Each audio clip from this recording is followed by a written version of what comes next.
Hello once again. Welcome back to the channel. In today's episode, we have the most terrifying and true, no one will ever believe this, stories. Don't forget to like and subscribe if you enjoy the video.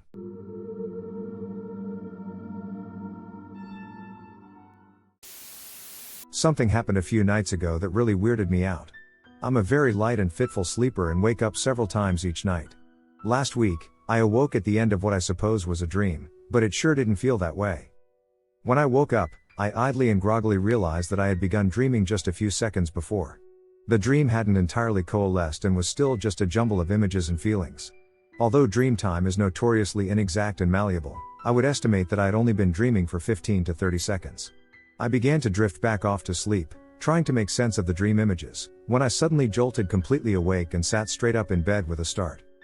I realized that in fact, I had been dreaming, or at least in some sort of altered state of consciousness, for a while, as I very clearly and very suddenly remembered the last thing that was happening before drifting sideways into the jumbled proto-dream. A man whom I didn't recognize but who seemed very concrete, very substantial, and very real, was hypnotizing or enchanting me, for want of a better word. He was telling me to sleep, to relax, to forget what I had seen and experienced, and to believe it was all just a dream that I had imagined. Try as I might, I could not remember anything I had dreamed that night before this fragment of a memory. It was very unsettling, especially because this memory very clearly and very sharply began in the middle of something. There was no hazy lead-in to the man speaking. My memory of him begins in mid-sentence. I sat up in the dark for quite a while, trying to make sense of what had happened. I can remember his soothing, yet somehow powerfully commanding, tone telling me to forget. I can remember drifting from there into the short jumble of images and thoughts at the beginning of the normal dream state that he was encouraging me into, but I cannot remember a single thing about what I was dreaming before that. It really felt like I had unexpectedly woken up before I was supposed to, before the enchantment could fully take hold. I wasn't supposed to remember the fragment of memory that contained him, the fragment that began with him in mid-sentence, obviously at the very end of whatever he had been doing to me or telling me. I was only supposed to remember the dream I was drifting into and nothing before. It's really been disturbing me and on my mind since it happened. He appeared to be real and separate from me. It feels like somebody made a mistake in letting me remember him. I woke up too early, when I wasn't supposed to. Who is this man? What did I see and experience that I can't remember now? How many times has this happened? Has it happened again since? How would I even know? What have I forgotten?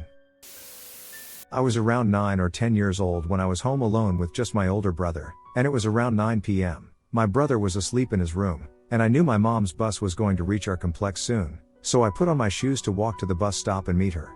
We had a sliding door that led to our balcony and a curtain. Both were closed, so there was no way of air or wind possibly getting in. As soon as I reached for the front door handle, the curtain moved, and I heard a faint girl's voice telling me, "No, don't go, don't leave." I stood at the front door frozen in a state of shock for about a minute or two and finally built up the courage to get out the door and run to the bus stop.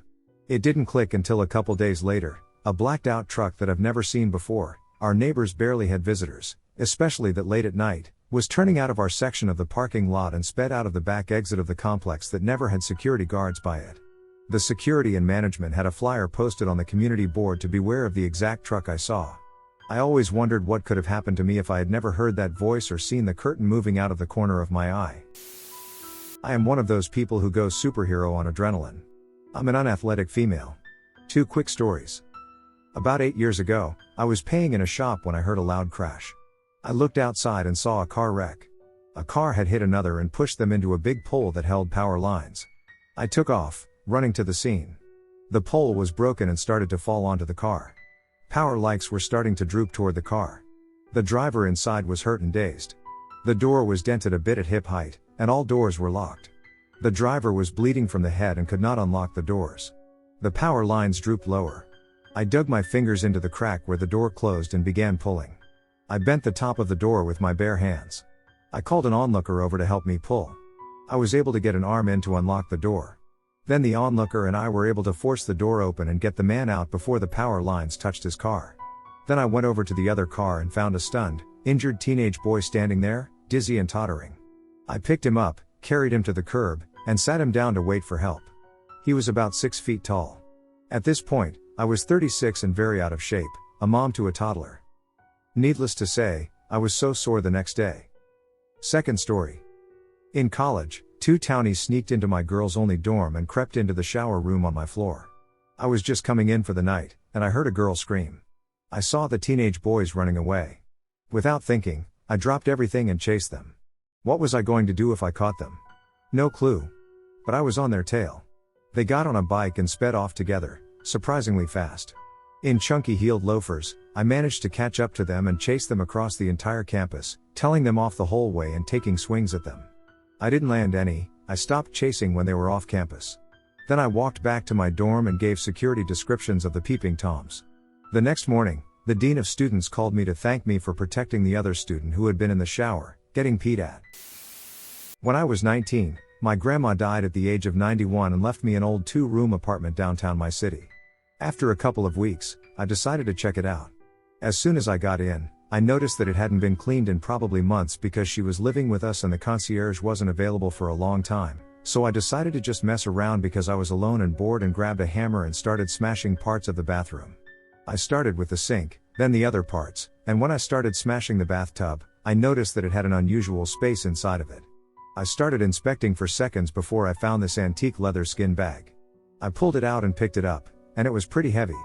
I opened it, and there was a decent amount of jewelry, 2x 24K gold necklaces, 5x golden rings, and 2x emeralds. I couldn't believe it so much that I started biting them to see if they're real. I sold them plus the apartment and bought a house and a car. I told most of my friends what happened, and a lot of them still won't believe me. Twofer. 1. When I was 7 or 8, I was walking up my driveway after getting off the bus after school one day. My house is up on a hill, and the driveway is 1/4 mile long with dense woods on the right side. It's about 3 p.m. and bright and sunny, but the woods to the right of me are pretty dark. Something draws my attention to the woods, and I catch a glimpse of something in the woods that runs past me. It looked like an old, emaciated human that was incredibly pale and naked. It had no hair and a hunched back. The most disturbing thing is that it moved at superhuman speed. It literally blurred past me, so I could only catch a glimpse. I sprinted up the driveway and told my parents about the hunchback hillbilly I just saw in our woods. They laughed it off, and now it's a running joke in the family. The weird thing is, I have a friend who grew up near me who claims to have seen something very similar in the woods one day while playing with another friend. 2. I woke up around 5 a.m. one morning to the sound of voices behind me. It sounded like a conversation, but I could only hear one person talking. He would talk and then pause for a response, and then he would talk again. At first, in my groggy state, I thought it was my brother or my dad because it was a man's voice, but then I became terrified as I realized that it wasn't either of them and that he sounded like he was right behind me. I was sleeping on a sectional couch that was positioned in the center of the living room, so there was space behind the couch, and that's where it sounded like the voice was coming from. It sounded like a New York guy in his mid or late 20s with kind of a high-pitched nasally voice. I sat there, terrified, and listened to him talk for what felt like a few minutes. I don't remember everything he said, but I remember him talking about how he'd already killed all the others and that he had killed a few hundred already. It was pitch black and my phone was right next to me, so I grabbed a pillow next to me and threw it behind me as a distraction, and then in that same second I grabbed my phone, stood up, and turned on my flashlight. I had an Android that had a feature where you could shake it twice to turn on the flashlight, which was awesome and I miss it dearly. Lo and behold, there was no one there. Thoroughly freaking the fuck out, I went downstairs and told my mom about it. She wakes up at like 4 a.m. every morning to read the Bible before work. She was puzzled but said it must have been a dream. A few hours later, once the sun had come up, I went back upstairs, and there was no pillow behind the couch or anywhere to be seen. I can still hear that nasally New York voice in my head like it was yesterday, and this was about 5 years ago. When I was around 7 or 8, my family took a trip to a haunted amusement park. The park was cleverly split into 2 halves. One side was kid-friendly, filled with treats, face painting, and kiddie rides, while the other catered to an older audience with haunted houses and actors in scary costumes. My father took my older sister to explore the latter, while my mother planned to take me to the more child-friendly side. However, right at the entrance an unsettling figure awaited, a clown. This wasn't your usual cheerful circus clown, but a menacing one armed with a chainsaw. As we entered, his gaze fixed on me, a petite blonde 8-year-old. Without warning, he revved up his chainsaw and brought it perilously close to my head. In my mind the chainsaw was real, and instinctively, I ran for my life, and to my horror, the clown chased after me, and I lost a shoe while running. My escape was stopped by a fence, and as I cowered, cornered and terrified, he revved the chainsaw again, laughing all the while, before eventually leaving. My ordeal was far from over. My mother, determined to get our money's worth, insisted we continue with our evening. But the clown wasn't done with me. He shadowed me throughout the night, popping up every time I was on a ride or collecting candy. He seemed to be the only adult in the child-focused area. Despite my distress, no one intervened. My parents, amusement workers, even other visitors, they all just laughed. When we finally reunited with my dad and sister, she too found it amusing. Following her advice, I tried to wave at a werewolf who approached me, calling out, "Hi doggy." He responded with a friendly wave and moved on. That night left an indelible mark on me. Clowns, once a symbol of joy and laughter, became a source of sheer terror. I couldn't attend circuses or even birthday parties with clowns. Films like IT were out of the question. A single man's twisted sense of entertainment traumatized me for life. One night, as I was returning home from my girlfriend's house around 2 a.m., I encountered something that remains inexplicable. I was driving along country roads, with my loyal companion, a 95-pound Bernese Mountain Dog, seated beside me. The road I was on was known to be a populated farming area, meaning houses were scattered with sizable distances between them. As I approached a mailbox, my peripheral vision caught a large, looming figure sprinting towards my car. The sheer size and silhouette of this creature brought to mind Fang from the Harry Potter series. Its entire form appeared as a dark shadow, with the only discernible features being the glint in its eyes reflecting my headlights. The sight of this apparition caught me off guard, compelling me to emit a sound I'd never made before and couldn't possibly replicate. Even my dog, who's a registered therapy dog and is generally very calm, began barking frenziedly, which was extremely out of character for her.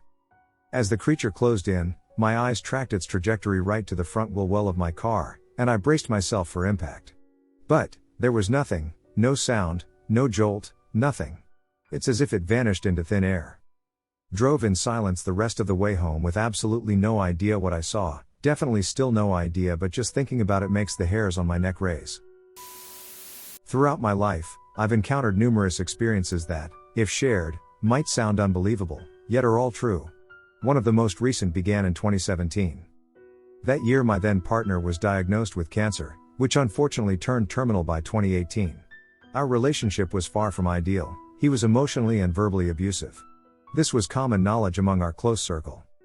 The situation escalated to the point where we had to move in with my parents. They witnessed his behavior firsthand and became so fearful for our safety that they felt the need to carry concealed weapons within their own home, especially given the way he treated my children and me. Things took a turn for the worse when my ex threatened my son, who wasn't biologically his. The school got wind of the threat, leading to the involvement of social services. They presented me with a difficult decision, and, prioritizing my children's safety, I chose them. I had always wanted an escape from this tumultuous relationship, even previously imploring my parents to let my kids and I come back to them. Yet, amidst this crisis, my mother offered a shocking suggestion: to wait it out, cash in on his life insurance after his passing, and then reclaim my children. I was stunned and hurt. Unable to reconcile with their perspective and for the sake of my children's safety and well-being, I chose to sever ties with my parents. We are now disowned, and to start afresh and away from the painful memories, my kids and I relocated out of state. When my friend got his first car, a Ford F-150 Stepside, there was a lot of excitement. His father, an avid car enthusiast, had a well-equipped garage complete with a lift and an impressive tool collection. They had this ritual of taking new cars apart, ensuring all parts functioned correctly, applying grease where needed, and giving it a thorough clean. One day, as they were in the midst of this process, they began to dismantle the passenger side door panel. Hidden beneath the button panel was a brown envelope. Intrigued, they opened it to find it filled with brand new $20 bills. When counted, the money totaled around $5,000, which was slightly more than what my friend had paid for the truck. This truck had an intriguing feature: 2 gas tanks. Given the unexpected stash of money, I began to suspect that the vehicle might have been used for illicit activities, possibly drug smuggling. It made me wonder if the truck had once been confiscated and later resold. I was present during this entire discovery, and it's an experience I'll never forget. In fact, I remember noticing a bit of the envelope peeking out just moments before my friend found it. I had assumed it was a part of the door's inner lining, typical of older cars. But as they removed the button panel and began to detach the rest of the door, the truth became apparent. The whole situation was surreal, and had I not been there to witness it, I would have found it hard to believe. When I was younger, my father often took me fishing. Though I enjoyed our outings, I hadn't quite mastered the art of casting the line yet. Up until that point, my dad had always done it for me. But during one particular trip, he decided it was time for me to learn. After baiting my hook and demonstrating the technique a few times, he moved away to prepare some bait for his own line. Feeling confident, I decided to give it a go. I reeled back and with all the strength I could muster, I cast the line out. But just as I did, a seagull was soaring by, and to my utter disbelief, my hook snagged the bird mid-flight. The seagull, now hooked, plummeted from the sky. I shouted panicking, "Dad, I caught a bird." My dad, having been facing away from the water, responded in disbelief, "What the hell are you talking about?" When he turned to see the scene unfolding, with the seagull struggling in the water and the line taut, he exclaimed, "What on earth did you do?" He quickly reeled in the line and worked to free the distressed bird from the hook. As this was happening, a few curious onlookers gathered, some jokingly wondering if we intended to use the bird as bait. It remains one of the most unexpected and comically absurd moments of my childhood. About 2 decades ago, I had an experience that sounds straight out of a movie plot. I was using a server that was supposedly raided by the FBI. Whenever I've relayed this story, some have looked at me in disbelief. During high school, a friend and I dabbled in programming. We stumbled upon an obscure site offering complimentary Linux server time. It seemed to be a passionate project, as I even had brief online chats with the server's owner. However, during one of my sessions, my connection to the server abruptly ended. It remained inaccessible. About a week later, the website displayed a notice soliciting donations for a legal defense against wire fraud allegations. The server's downtime, according to the notice, was a result of an FBI raid during which they had seized all the owner's servers. Given the bizarre circumstances, it was challenging to determine whether it was a strange prank or scam. Yet, the most plausible explanation was that I had indeed been actively connected to a server which was unplugged by the FBI during a raid. My friend and I were unnerved, worrying that the free access had been a ruse to manipulate server logs or similar misdeeds. However, thankfully, there were no repercussions on our end. I live in the Northeast, a region rife with paranormal tales. Given that many of our buildings date back to the American Revolution era, historical spots abound. Growing up, my friends and I often ventured into the woods, not minding if we lost our way. We'd follow trails, sometimes pushing through thickets and bushes. Occasionally, we'd stumble upon old stone house foundations deep in the woods, relics of times long past. Once, during one of our woods explorations, I decided to head back on my own. I was about 10 or 11 at the time. As I neared the edge of the woods, roughly 50 meters from the road, I spotted a new building in construction, possibly a commercial garage. Nearby, I saw a woman holding a baby. She was walking around the structure, knocking on it. As I approached, I noticed something unsettling. Both appeared to have cuts and bruises. The woman inquired if anyone was inside the building.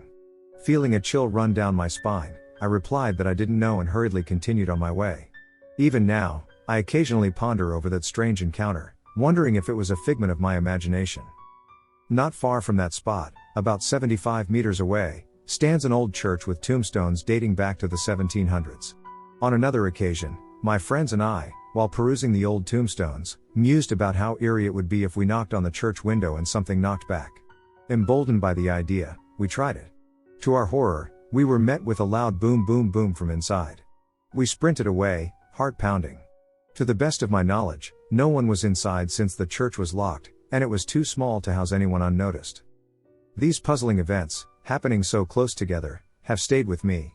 I rarely share the story about the woman and her baby, for it still gives me the creeps. Back in the day, around 2007, my sister and I shared an apartment in San Francisco. Even though it was a time when you could still score an apartment in a decent area for about $1,600, we were in a good part of town. But here's the thing, my sister has this knack for being super trusting and naive. One Friday, I got home after a long workday, and I heard chatter. Lo and behold, there's this random girl in our living room, chatting animatedly with my sister. She quickly introduced herself and said she was about to become our new next-door neighbor, but had unfortunately locked herself out. She was now waiting for her landlord. Now, for context, the apartments next to ours were upscale, complete with modern fixtures and private parking. Suddenly, she says, "Brittany told me I could borrow some clothes, and we could all hit the town tonight." This sent my inner alarms ringing. I took a moment to pull my sister into my room and asked her, "Who the heck is this?" Turns out, while my sister was napping with our second floor window open, a shoe of all things comes flying in. This girl was downstairs, yelling up, and my sister, true to her nature, buzzed her in. I was certain we had to handle this delicately. We told her we needed to run to the store, inviting her to come downstairs with us. Once there, we mentioned that we'd just pull up our car and be right back. Instead, we got into the car and drove away. We never did see her again. Maybe we weren't the kindest in that moment, but her story, coupled with that eerie feeling in my gut, told me something was off. I've had dreams that seemed to predict the future, albeit small glimpses into what was to come. The first instance was around my birthday. I had eagerly been awaiting a game my dad ordered for me. However, it was expected to arrive after my birthday due to a late order. One night, I dreamt of the game, spinning in an empty room. Upon waking, I blurted out a specific date and time. Remarkably, I had an instinct that this was the exact moment my game would be delivered, much sooner than Amazon's estimate. Bursting with excitement, I shared this with my dad, but he was skeptical. To our astonishment, the game arrived precisely on the date and time I'd foreseen, just 2 days before my birthday. Another time, it was about my school teacher who had been absent for roughly a month. We'd been shuffling between substitute teachers and different classrooms. One night, I dreamt I saw her in the school hallway, dressed in a specific outfit. Waking up, I felt confident I'd see her at school that day. And indeed, when I arrived at school, there she was, after a month's absence, wearing the very outfit from my dream. Both of these incidents happened within the same year, when I was in 7th grade. I used to think I was developing superpowers and that maybe I could learn how to have future vision dreams on command. I still think about that concept sometimes tbh. I've experienced many remarkable moments, especially related to my grandfather's passing. He was an avid deer hunter and earned the nickname the Beagle because he frequently hunted with beagles. The day before his funeral, around 4 p.m, my parents, my aunt, and I were reminiscing about our favorite memories of him in our kitchen. To give some context, our kitchen has a sliding glass door that opens up to a large deck. This deck provides a panoramic view of our backyard, the neighboring lot, and an intersecting road. Suddenly, a majestic buck appeared, gracefully prancing across the road. What made this sight even more surreal was the beagle chasing after it. The two crossed the road, continued through the lot behind our home, and then jumped a fence, disappearing from view. We've never seen them since. Had we all not been in the room, I'm sure we would have doubted what we saw. Interestingly, none of our neighbors own a beagle, and inquiries about any in the vicinity turned up nothing. 5 years on, their origin remains a mystery. We are convinced it was my grandfather's spirit, which gave us so much peace knowing he is still doing what he loved. Alright, I've got a UFO story. I'm in a car with my 2 friends going to a Halloween party in 2019. We live in LA, driving on the freeway towards La Cañada Flintridge. I'm in the back seat. To my right, there's a mountain. I see a fluorescent blue ball of light in the sky above the mountains, but it's far in the distance at this point. I mention it to my friends, and they see it too, and we're speculating on what it could be, but they eventually talk amongst themselves while I'm still keeping an eye out. At this point in my life, I was really interested in UFOs. I had many experiences during this time. If you look at the sky often and long enough, you'll see strange things. So, eventually, I have no clear view of it anymore. The mountains end up blocking my sight, so I go back to talking with my girls. As soon as we exit the freeway, we make a wide right turn. To our right in front of the mountains, is the blue light again, only this time it's a blue band around a dead-ass flying saucer. It's huge, metallic, we all fucking saw it, but couldn't stop since there were other cars behind us, so we made a left onto the next street. I got out of the car, ran back down the block, and there was a tiny blue light in the distance again. I'll never forget it. The driver, my best friend, has a hard time remembering it, which is odd because that's all we talked about the whole night. The other friend remembers vividly as well. Anyways, that's just one of my UFO stories, but that was the closest encounter I've ever had, and I still don't even believe myself sometimes when I think about it. Another weird experience soon after happened, and I stopped all contact with or interest in UFOs or whatever the fuck goes on up there. I had a bad gut feeling and just decided it wasn't something I needed to look more into. I'd experienced enough. Every once in a while, though, I'll see those crazy things doing zoomies in the sky. When I was about 10, I awoke to a loud buzzing sound. I thought it was our stereo. Nobody else was awake. I went to turn it off and realized it wasn't on. Then I saw lights outside the house. I thought they were headlights at first and approached the door to go outside. I realized they were not headlights. They were not positioned correctly, nor did they illuminate the ground. There were about 6 of them scattered around that I could see through our window. I became terrified and frozen in fear. Then I went back to bed.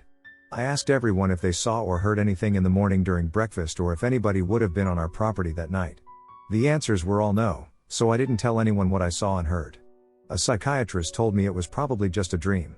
I don't believe it was a dream. It disturbed me a lot. I didn't talk about it for about 20 years out of fear of ridicule and almost forgot the event entirely until something drug it up. I have no mental illness. I'm not on drugs. Since then, in adulthood, I've seen a bee land on my window and emit lights from its antenna. No evidence or other witness makes these events hard to talk about. Fortunately, I had another person witness with me a dark figure in my backyard that shapeshifted to conceal itself and float around erratically before darting off. We thought it was an intruder at first.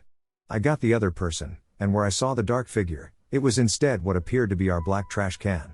I was confused until it suddenly morphed into a person. It looked like a shadow person, and kind of ran in circles before going around the corner. We witnessed all this again through the window while looking outside. I was happy to finally have somebody else witness something with me so that I didn't feel crazy. A few months ago, I was at a scout camp. It went like any other scout camp. All the PLS, patrol leaders, had to have a meeting about the camp and the plans later on. That afternoon, this one kid starts acting creepy and says he has sleep paralysis. No one believed him. He continued, saying he could see demons walking around him. Myself and 3 others didn't believe him. So we asked him where he got corrupted. He told us to go over the fence and through the trail. Myself and the 3 others walked to the location he told us about and jumped the fence. As he explained, there was a trail. We followed the trail through bushland until the trail ran out after about 5 minutes.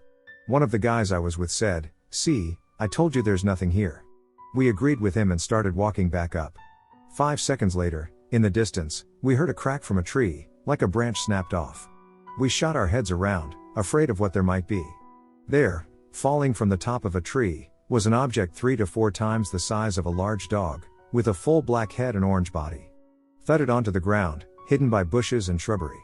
The 3 people I was with freaked out and ran back up to the campsite. I didn't. I stopped and waited to see if there was any movement or sign of life. Nothing. A little creeped out, I slowly walked back up to a run. We all looked at each other, confused and scared. We all saw it. What was it? We told everyone else, and they freaked out as well. We ended up telling them we were joking. About a month later, I rode back to the camp with a friend to see if I could see anything. Again, nothing. To this day, no one believes me. Loretta Lynn cooked me breakfast. I've lived in Minnesota the majority of my life. I've seen some absolutely brutal snowstorms, but this one was the worst. The outside temperature was pegged out at -20 F, or about -30 C, with 45 to 70 wind. We had been without power for most of the day. We heated it with a wood stove, and we had it burning about as hot as we could. We still had some limited power because I'm a crazy prepper by some.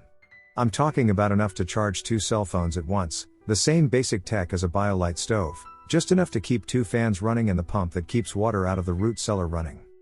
Shortly after dinner time, we got a call from the sheriff's department saying a bus with like half a dozen people who have more dollars had left the casino for the nearest airport during the day but were now stuck somewhere. The sheriff's department figured they were close to me. He wouldn't tell me who was in the bus, though. I got my tractor fired up in the barn and got dressed for an artistic expedition. Loaded my tractor cab down with blankets, food, and water. And tried to kiss a very angry black woman goodbye as I tried to convince my wife I was going to be fine. It was slow going. I had to blow snow on the road to go down the road. About an hour, maybe 2, after I left, I got on the bus. Loretta Lynn's bus. I ended up making 2 trips to get everyone back to my home safely.